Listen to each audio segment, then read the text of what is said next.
ప్రస్తుతం ఫోన్ లైన్లో ఉన్నారు ప్రముఖ విశ్లేషకులు మాజీ ఎంసీల్ ప్రొఫెసర్ కె నాగేశ్వర్ గారు. నాగేశ్వర్ గారు, 5 నెలల తర్వాత కవితకు బెయిల్ రావటాన్ని ఎలా చూడాలి? బెయిల్ ఇచ్చిన సందర్భంగా సుప్రీంకోర్టు ధర్మాసనం చేసిన వ్యాఖ్యలను మీరు ఎలా చూస్తున్నారు? అంటే బెయిల్ మనీష్ సిసోడియా కేసులో బెయిల్ రావడంతోనే అర్థమైంది కవితకు కూడా బెయిల్ వస్తుంది. ఎందుకంటే ఫండమెంటల్ గా కేసు ఒకటే, ప్లస్ అప్పుడు కూడా అబ్జర్వేషన్ ఏంటి అంటే జ్యుడిషియల్ రిమాండ్ అనేది పనిష్మెంట్ గా ఉండకూడదు.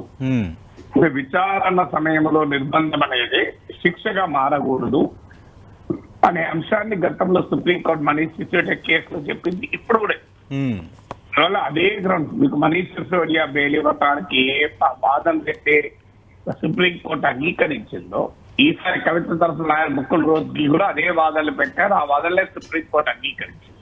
అంటే విచారణ పూర్తయింది, ప్రాసిక్యూషన్ ట్రయల్ పూర్తయింది, అలాగే చార్జ్ షీట్ కూడా దాఖలు చేశారు.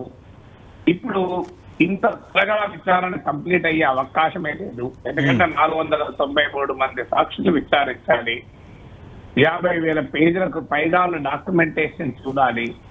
అందువల్ల ఇంత త్వరగా పూర్తయ్యే అవకాశమే లేనప్పుడు నిందితురాన్ని ఎంతకాలం జైల్లో పెట్టాలి? అది ఇప్పటికే 5 నెలలు జైల్లో ఉన్నారు, 4 నెలలు సిబిఐ కేసులో జైల్లో ఉన్నారు అనే అంశాన్ని గతంలో మనీష్ సిసోడియా కేసులో కూడా ఒక ప్రిన్సిపల్ సుప్రీంకోర్టు చెప్పింది, రైట్ టు స్పీడీ జస్టిస్.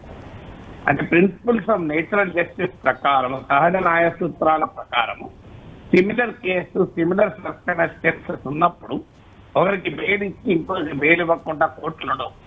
అందువల్ల మనీష్ సిసోడియా కేసులో కోర్టు బెయిల్ ఇచ్చిన రోజే అర్థమైపోయింది రేపైనా కవితకు బెయిల్ వస్తుంది అని. నిన్న కేటీఆర్ 20 మంది ఎమ్మెల్యేలను తీసుకొని ఢిల్లీ పోయడంతో ఇంకా స్పష్టమైంది ఇక ఆటోమేటిక్ గా బెయిల్ వస్తుంది అని. అది దాంతో పాటు కవిత మొదటి నుంచి వాదిస్తున్నది తాను మహిళ గనక తనకు బెయిల్ విషయంలో వెసులుబాటు ఉంటుంది.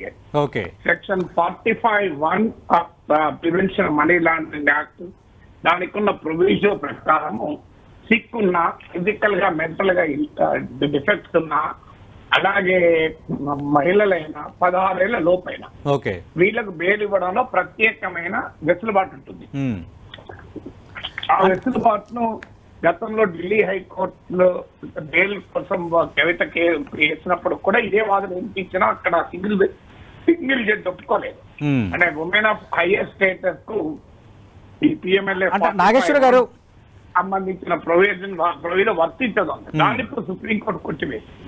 అంటే నాగేశ్వర్ గారు, అంటే ఈ బెయిల్ తీర్పునిచ్చే సందర్భంలో సుప్రీంకోర్టు చేసిన వ్యాఖ్యలు అంటే ఈడీ దర్యాప్తు అన్ఫైర్ అనటం, అలాగే మాగుంట శ్రీనివాసులు రెడ్డి ఆయన సాక్షిగా ఎలాగా ఉంటారు, కవిత ఆమె నిందితురాలుగా ఎలా ఉంటారంటూ కోచింగ్ చేయటం, దీని ఇంపాక్ట్ ఎలా ఉండబోతుంది భవిష్యత్తులో ఈ కేసు దర్యాప్తుకు సంబంధించి? అలాగే ఈడీ సిబిఐ దర్యాప్తుకు సంబంధించి వాళ్ళ నిబద్ధత మీద, వాళ్ళ ఇంటిగ్రిటీ మీద సుప్రీంకోర్టు ఈ వ్యాఖ్యలు చేయటం అనేది రాజకీయంగా ఎంత ఇంపాక్ట్ చూపించవచ్చు?